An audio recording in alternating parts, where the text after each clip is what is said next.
DJ, you go crazy. DJ TV, let them know who we got in the building. Corporate, on God. Corporate, what you on, gang? Cool and I can't complain one day at a time. Man, welcome to DJ TV. We got corporate business in the building, man. Yes, sir.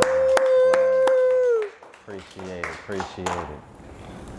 What's to you, gang? Man, I can't complain, man. Getting to it, that's all I know. For sure. Well, first of all, thank you for sliding on us, pulling up on us, however the lingo go, you know what I mean? Thank you for coming through. Yes, sir. Yeah. Appreciate the invite. You definitely one of the staple public figures in Chicago, So when we talk about Chicago, when we talk about creating content, when we talk about going viral, whether it be Instagram, YouTube, we talk about 2 million subscribers on YouTube. Blessings. Congratulations to you on that, you know what I mean? Thank you. So we just really want to get to know corporate tonight, you know what I mean? It's your first time here on DJ TV. So about what part of Chicago you from? Shit, that's probably one of the number one questions. I feel like, shit, where you from? Right. But I done moved around so many times. During my elementary school years, I was actually out west. I went to Spencer out west, you know what I'm saying? Then my mama got a good job, moved us to Country Club Hills. I was at Hillcrest for 2 years. Life got the spanking that ass, put us back to the land. We moved over there on 113th and Wentworth. Then I went to Corliss. Moved down with my pops at some point, 79th and Honorary, 79th and Wood.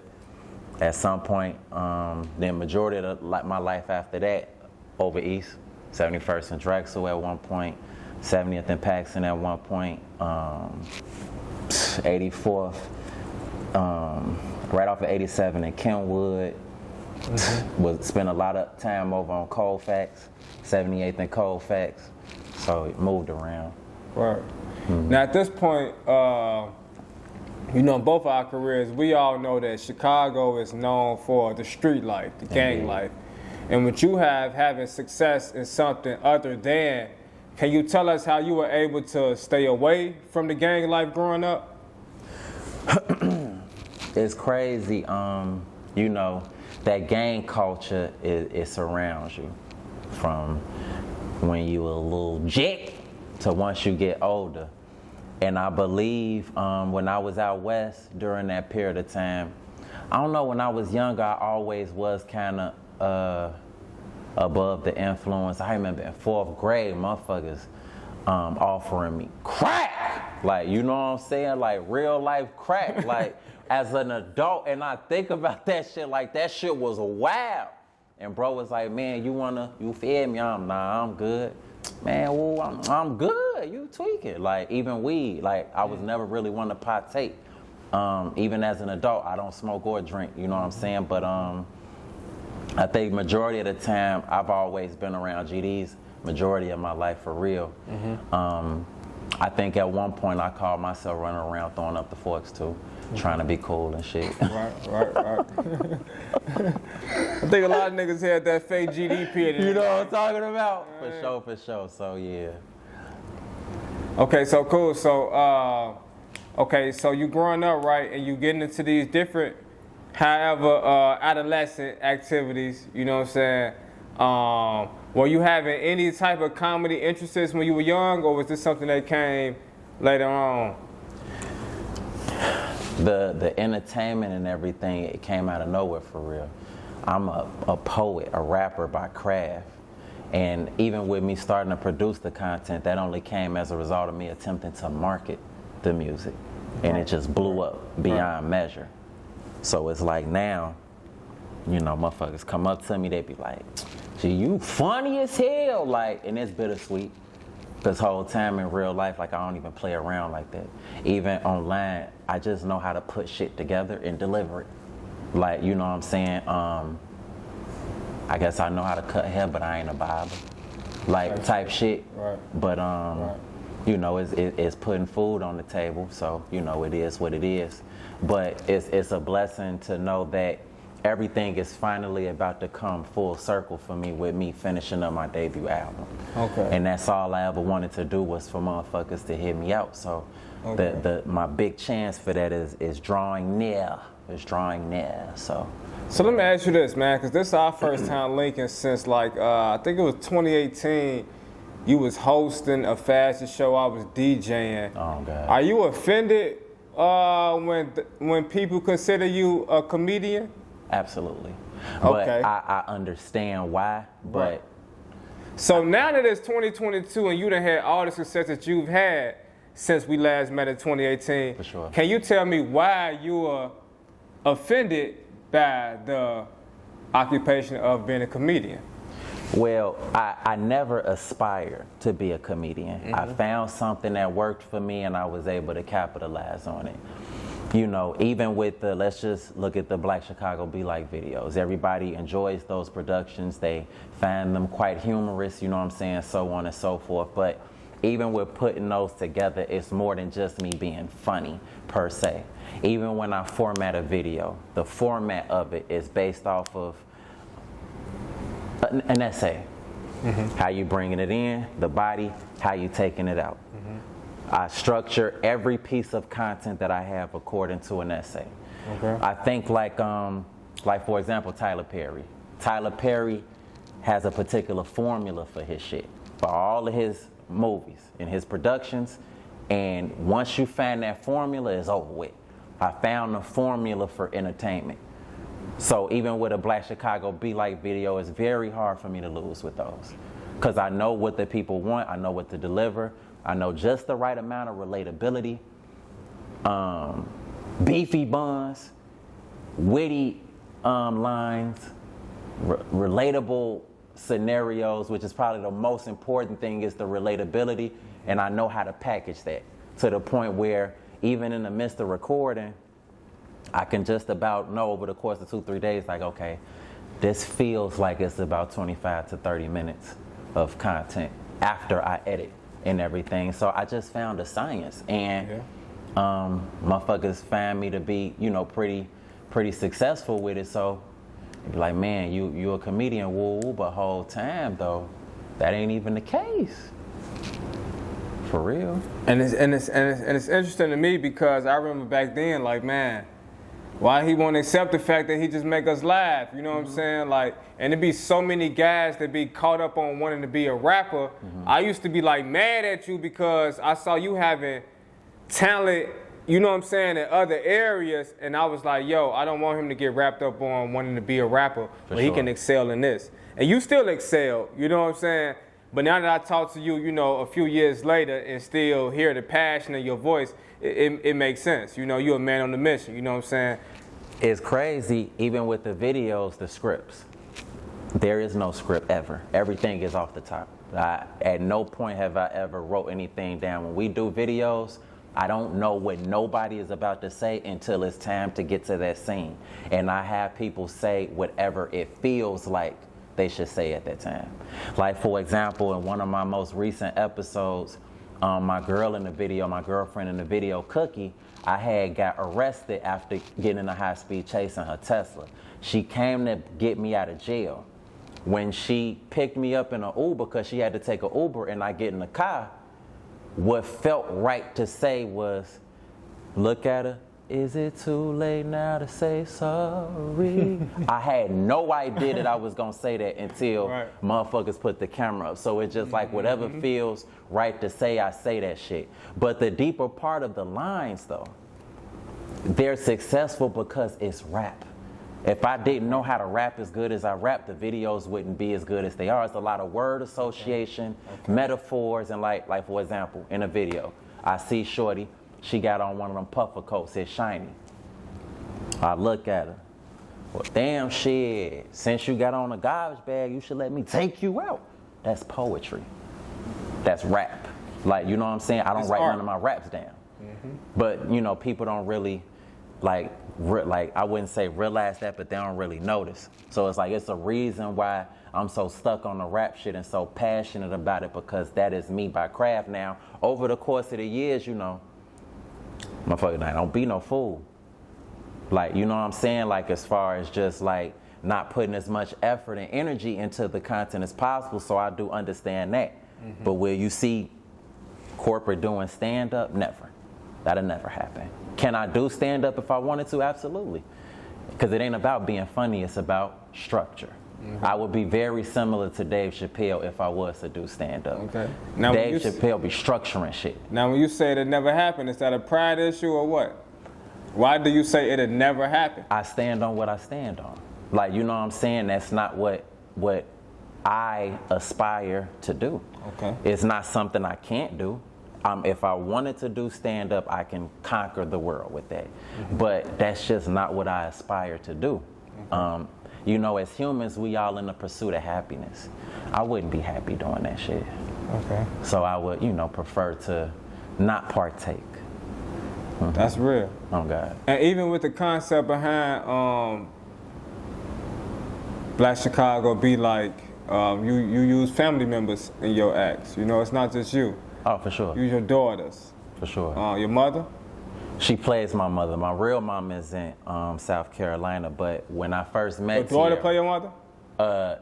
No, my daughter is my daughter. The oldest one, Brazil Marie. Right. But Tierra is the one that plays my mother in all the videos. Okay. And when I first met her, she just reminded me of my mama. Dark-skinned, little, small, but a tall shadow. And just don't play that shit. Treating shit, all that woo-woo, like, and she played my mom very well. My mama didn't even, you know, man, you do pretty good, woo-woo type shit. In the earlier videos, I used to have her like puffing on cigarettes, and she don't even smoke cigarettes, but my mama likes cigarettes and Pepsi. Like, that was my mama coming up, so yeah. So how important was it for you to include your daughters in your business? More important than anything, generational wealth. I need to, you know, I feel like my main purpose on this earth is to make sure that my kids are situated. So I have 3 daughters, Brazil Marie being my oldest one, Milan Monroe, which is my 6-year-old that have been in my most recent episodes, and my youngest baby, Iceland Dior. She's been in some earlier episodes. She come in and out. I know she's been in some Fashion Nova content with me as well, along with my 6-year-old. I was able to string them along my Fashion Nova contract, so I had them doing some modeling and whatnot. So yeah.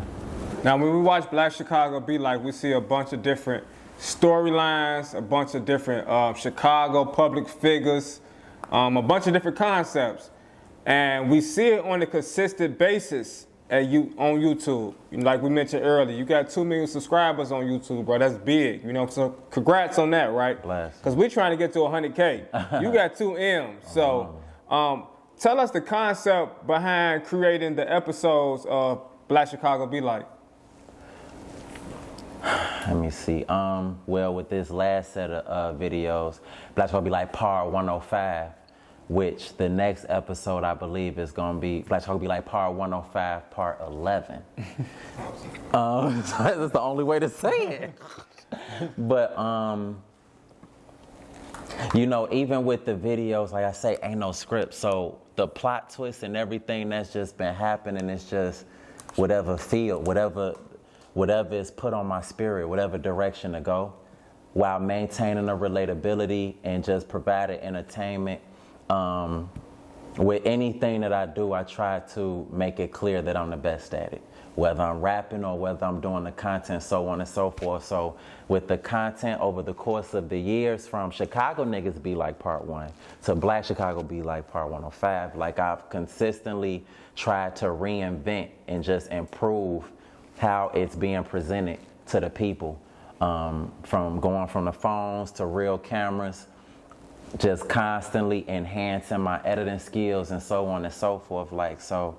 Do you do all the editing yourself? Yes, sir. Really? Yes, sir. That's dope. I definitely didn't think that. Yeah. Proud graduate of YouTube University. Word. For sure. That's what's up. So, out of all the people that you've worked with on your YouTube series, who's like your favorite? You know, even when motherfuckers ask like, what's your favorite video, like I can't even say that, because each video, different shit just be having a different purpose. Like for example, the Black Chicago Be Like Part 105 storyline that's going on is probably one of my coldest storylines as far as the twists and turns it's doing, but Chicago Niggas Be Like the series. I did one season of that. I want to say it was 2018. I owned the summer. Like those 11 episodes, I never went back and did season 2, over 50 million views with those 11 episodes. And even when I go back, like I had surprised myself with even that. And you would think all of those episodes was recorded like at once and then dropped. They was one at a time. You know, we be having, like even now, motherfuckers had the same outfit on like 2-3 times because I gotta continue that continuity. I can't do my haircut. Right, you know, if you was grubby in this way, you gotta re-rock that shit. Like, Freezing, we can't eat, we can't water, like, look. And look, on that note, right? Tell us who you got on the couch with you. Whole time, most commonly classified on the internet as the friend every motherfucker need, Big Twan. Oh, what's up, Greg? Man, Shaq and Kobe on the couch for real, right? Whole time. Tell us how important Big Twan is to your content, because if there's anything consistent in the Black Chicago Be Like, it ain't just corporate. It's Big Twan for sure. For sure, for sure. Big Twan, he has a position. There's a character. You know, the fashion of just being that motherfucker that's a ride or die. Well, I got you, boy. Like, you know what I'm saying? Woo, woo. Even in one of the most recent episodes, even though it was a dream, when motherfuckers thought I was gonna murder that old lady, even how he was coming, like, I tell her, she in the park, scared as hell. She pick up her purse like, well, I think I should be getting home now, Big Twan. Whole time, you ain't even gonna make it home. Picked her up and threw over his shoulder like just a real nigga activity. Like, we finna send your ass upstairs, lady.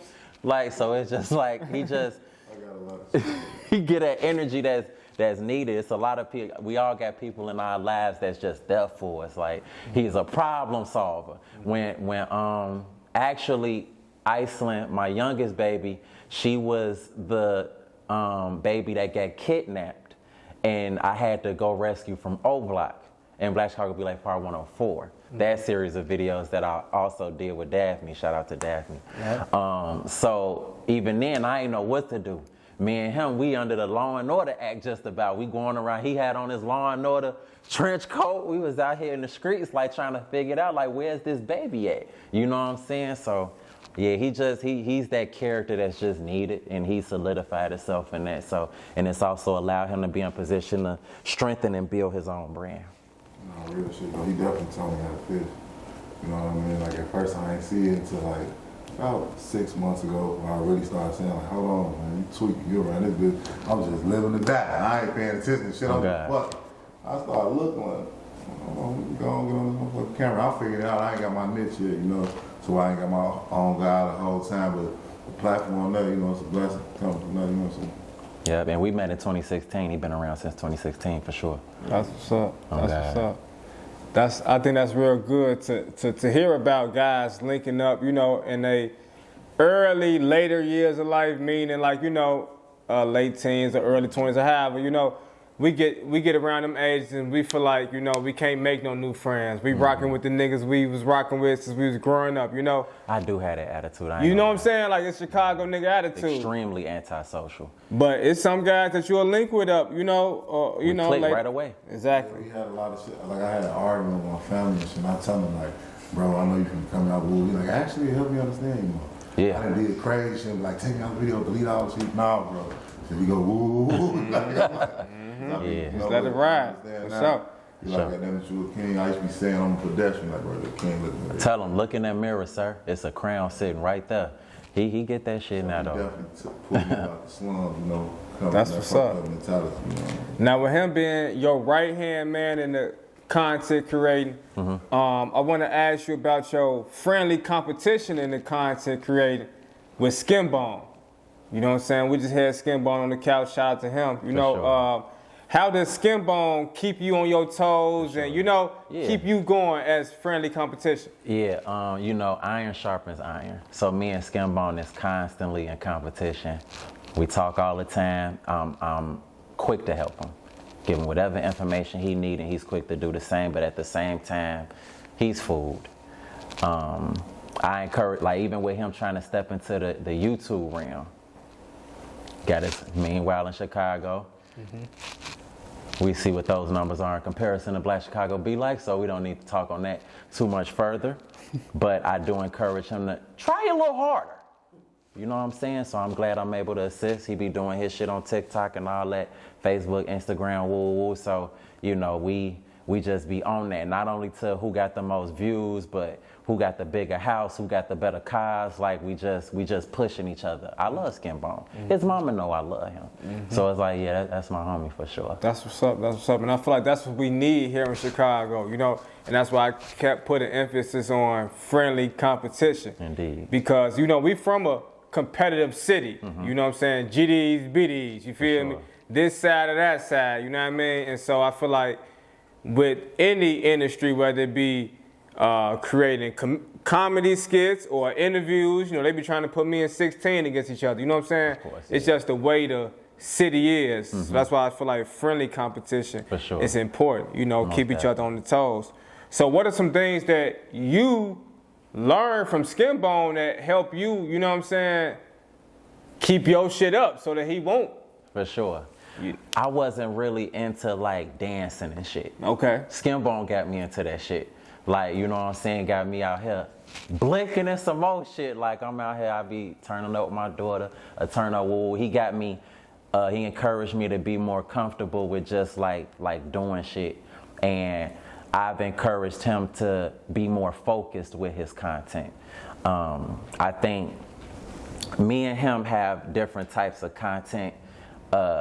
My content is a little more serious. It's still funny, but it's serious. And even with Meanwhile in Chicago, he's played around with, you know, having serious scenarios and so on and so forth, which would enhance the quality of his work. So we go back and forth with things that just kind of push us to the next level. But as far as how long the competition is going to last, it's going to last forever. That's what's up. For sure. Now, with you having different Chicago public figures, you know, including in your episodes, can you tell us how do you, like, talent scout? How do you, you know, decide who you want to be in the next episode? Visions. Everything. Even with videos, like my original, how I originally came up with videos is if I thought about it and I laughed out loud, I need to get that out of my head. But I just be having visions. People be looking like they should be in certain roles for me. And it's like, it's hard. When I have a vision for somebody, it's hard for me not to use that person. So I about damn near go to any length to make sure that that person does that particular role. And that's what's up. the beefy buns, like, you know, these are some women that I personally know or people that I cross paths with. But, you know, the beefy bun, you need more than beefy buns to be in a video. Okay. As far as me working with someone, it's about your spirit. Okay. Because you know, what type of shit you be on, I've been in work with the wrong female and she lined my stupid ass up. Like, you know what I'm saying? And put me in a situation I wasn't expecting. Like, it could be anything. So, more so, low-key with working with new women, I be having anxiety behind that. Right. Low. Right. I be having to use inner judgment to try to figure that out, because I don't want to make the wrong choice with that, because this is some big shit that I got going on. It's not no toy. It ain't no shit to play around with. The shit is international. So it's just like I treat it as such. It's very fragile. It's valuable. So I'm very critical of who's in the videos and who's not. For sure. And speaking on the beefy buns, right? Can you tell us the importance of the beefy buns in your thumbnails? Oh God, no, for sure. Thumbnails contribute to, well, see, now we about to go into a whole nother conversation, because over the course of the years with me doing content, I've become a nerd in regard to social media and marketing and so on and so forth. And what a lot of people don't know is that the thumbnails contribute to anywhere 90%? You know what I'm saying? Because the thumbnails help garner the impressions that trigger the algorithm that push you to the recommended page. All right. I don't mind giving out the sauce. Hey, you know I'm listening. Honestly. Like, you know what I'm saying? I would love to encourage people to be my competition. Like, cause I don't have much competition.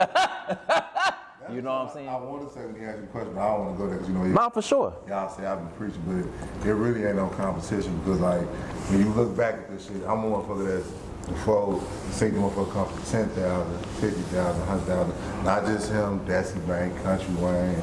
I remember when Skimbo first met us, he looked like, man, I've been trying to get up top for 2 years. I'm just looking like, and you know how it started off like that, man. I guess it become competition, but you know, it's levels, man. Oh God, I'm more than willing to share the sauce for sure. Yeah. I'm all about teaching. So I just want to ask you this, without giving us too much, how soon were you able to see 6 figures off the internet? How soon? You know I want to know. Right. You know I want to know. This one, I don't got nothing. I'm about to get off. I ain't got nothing to say. Real fast. I get it. I didn't get on YouTube until 2018. My first big YouTube check was November 2018 for 14K.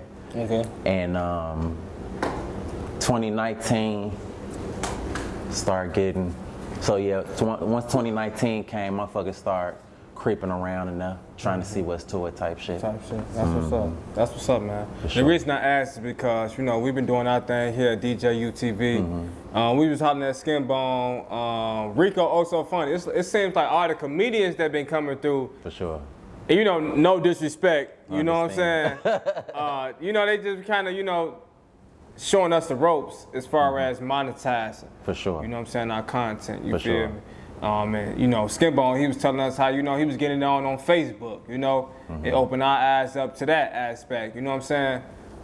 And you know, with me doing what I'm doing now, I'll be on some shit where like, I'm willingly spreading the sauce. I don't want to hold this shit to my chest, you feel me? Because it ain't even all that to me. Like, I want everybody to know this shit, you know, so that's the reason why I asked this type of question, you know what I'm saying? But we've been thoroughly impressed with what you've done, you know what I mean, here in Chicago. Here with your brand, you know, you are like the staple, you know what I mean? So when people like out of town, they want to see what Chicago be like, Black Chicago be like, you know, they can watch corporate, you know what I'm saying? So how important is it for you to represent Chicago in the way that you do?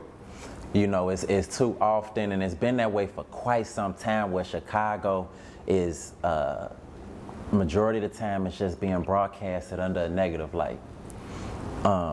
And I never expected to be in a position, but I'm in a position where I contribute to helping to eliminate the stigma that's hovering over the city of Chicago. And with me putting in that work, that's one of the reasons, well, the main reason why even in 2019, I had the opportunity to work with AT&T for their 773 Codes of Culture campaign. Right. Because they found me to be one of the pillars here in Chicago that are helping to rewrite the narrative.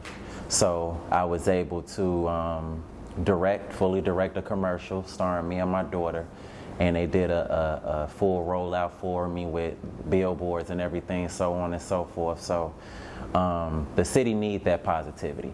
It's too much negativity. I help the world to see that it's more than just switches and, you know what I'm saying, 50s and, you know what I'm saying, so on and so forth. People, you know, when shit happens in Chicago, motherfuckers be like, I'm finna move to Atlanta. Like, you know what I'm saying, motherfuckers try to get up out of here. And whenever fucked up shit happen, they be like, I'm glad I left. You know what I'm saying, so on and so forth. But with my videos, it be making motherfuckers proud to be here and make motherfuckers be like, man, I wanna come back. And that is worth more to me than anything. I am genuinely a fan of Chicago. That's what's up. I'm never moving. That's just my personal decision. Even though a lot of motherfuckers be like, man, you got to get up out of here. You know what I'm saying? Woo woo. But this is Sparta. This is Sparta. Like, I'm gonna die for this shit. Right. Like, you know what I'm saying? So it's just kind of like, even when I said at the top of one of my freestyles, like, I'm never leaving Chicago. Don't care how much they express to me that it's not safe. only different place I'm moving to is a mind state. Like, you know what I'm saying? Like, I'm needed here. It hit different when I go and speak to the youth, and the person that they see that's doing so much is right there in front of them. They can see me, they can touch me, they can talk to me, and it just makes it just that much more apparent that it's possible for them as well, which is extremely important for me. That's one of the main things that I harp on the most when I go to the schools, is that I'm not doing anything that you can't do. There's no excuse. Well, I don't know how to work the camera. I didn't know how to work it either. But I sat down on YouTube for hours. Hey, bro, pop out. No, I got homework. I ain't in school, but I got homework. 3 years, 2 years straight. For a long time. And it's like you need them for like that around. Yeah. You always gotta have somebody around you smart. That's why I say it's about your team too, but a lot of people don't be exposed to this. When I got exposed to that shit, nigga, like I'm in the major. Numbers, I'm risking all like every day for nothing. For sure. Gotta have purpose for your life. And tell us, how important was it for you to expose your homies to what you had going on? Yo, you only as good as your circle. Yeah. I can't have any ne'er-do-wells and low-lifes around me. If you're gonna be around me, you gotta serve a purpose. So of course, anything that I can do to encourage my brother, even my homie Teezy, I got a lot of homies that I be having around me, like to be better and to increase their earning potential, so on and so forth. That's what I'm for. And then they're gonna pass it along to somebody else, and then woo, and it's just gonna spread. Everybody got their own thing. Yep. Like, you know what I'm saying? Some people encourage motherfuckers to go out and drill. Motherfuckers encourage motherfuckers to participate in pills and other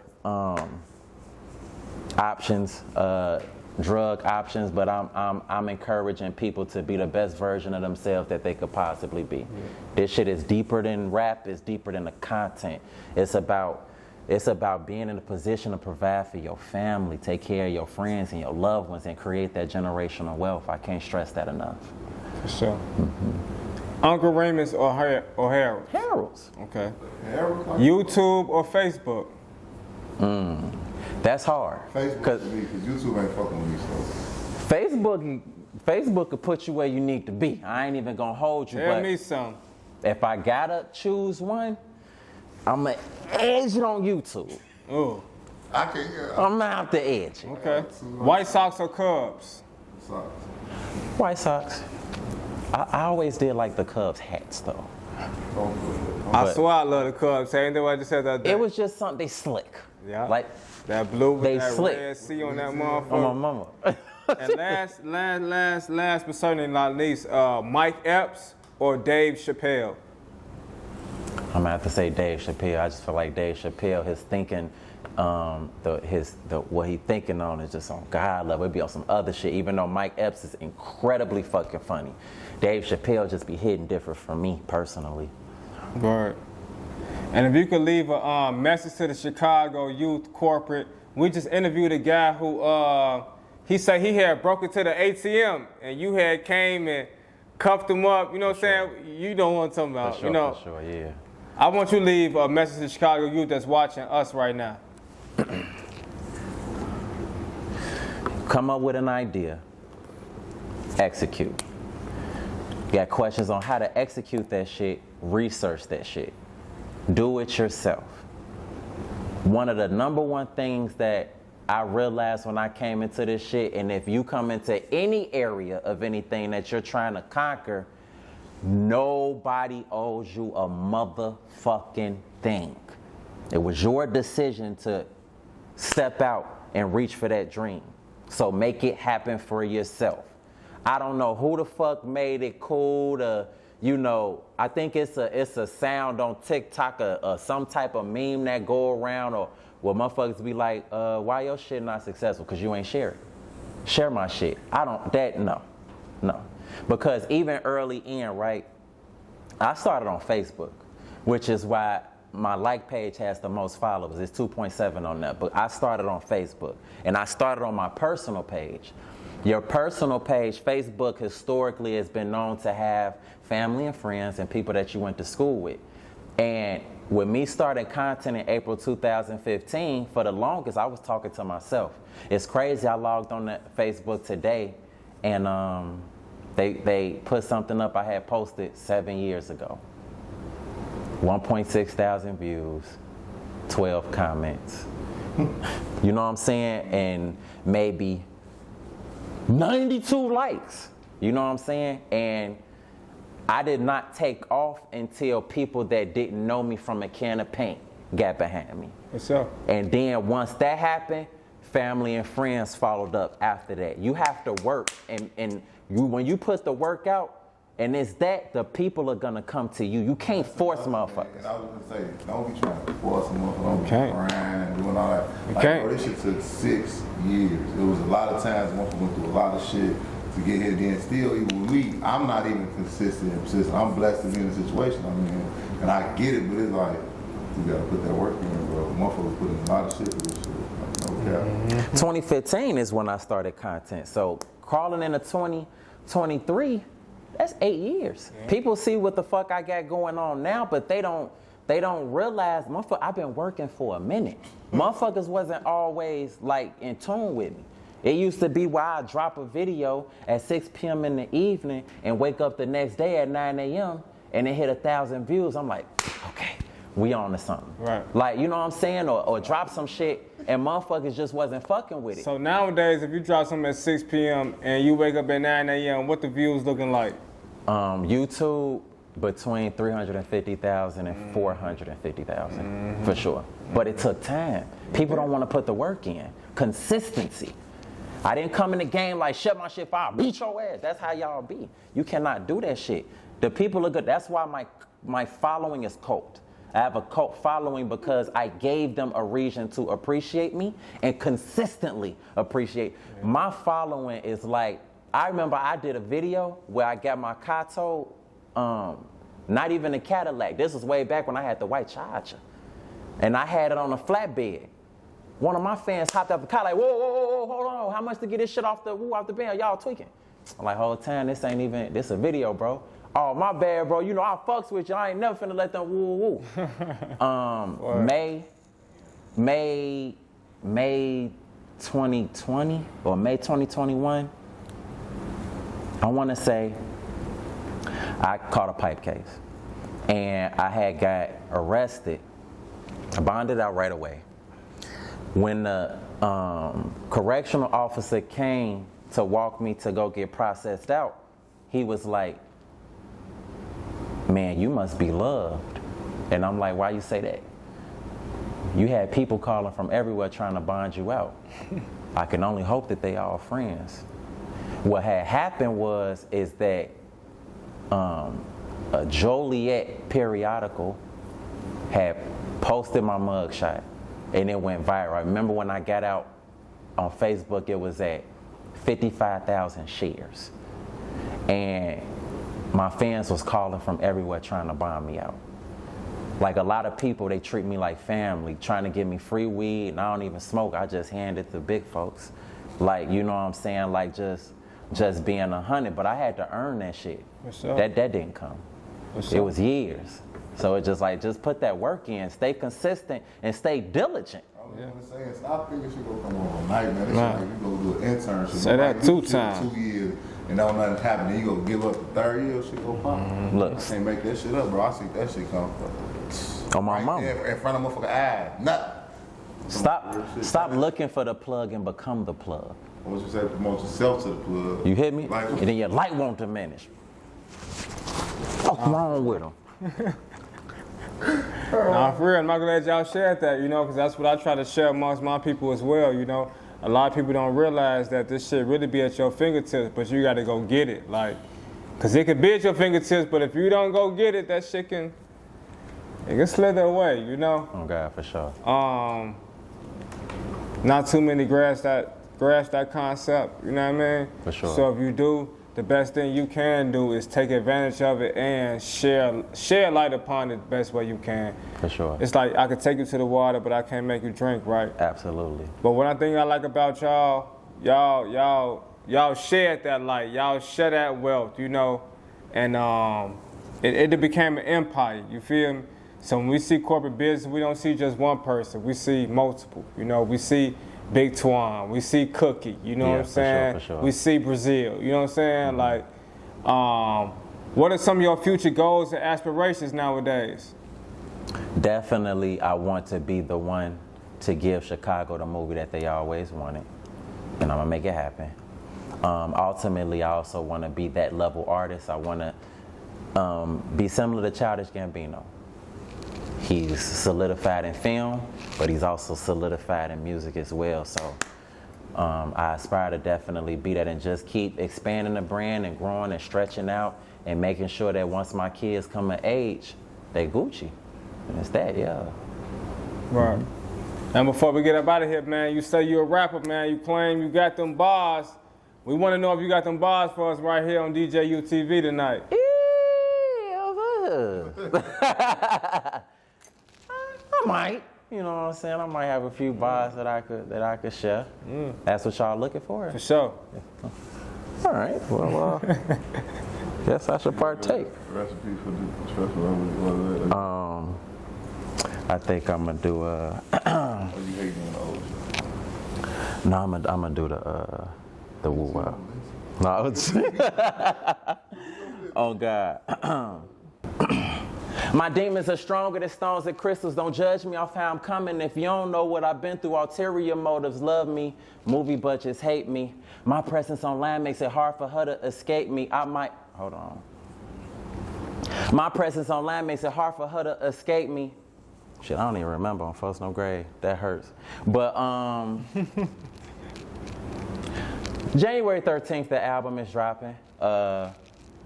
First single is coming November 18th. Whoop your shit on First No Grade. We're taking it to the club, you know what I'm saying? Woo out the band. And even though I wasn't able to get that freestyle out, the album will definitely let you know why I'm still saying that I'm unfuckswittable. I'm unfuckswittable. Nobody can do shit with me, and that's nobody. There's nobody on the list that I'm whitelisting or anything. Like, nobody could fuck with me, but, you know, January 13th, everybody will, you know, get a chance to see what's to that shit. I'm gone. That's what's up, man. Corporate, I appreciate you chopping it up with us tonight, man. Big Twan, I appreciate you sliding with him, you feel me? It's another Word T Productions exclusive, a DJU TV exclusive. Gang. DJ, you go crazy.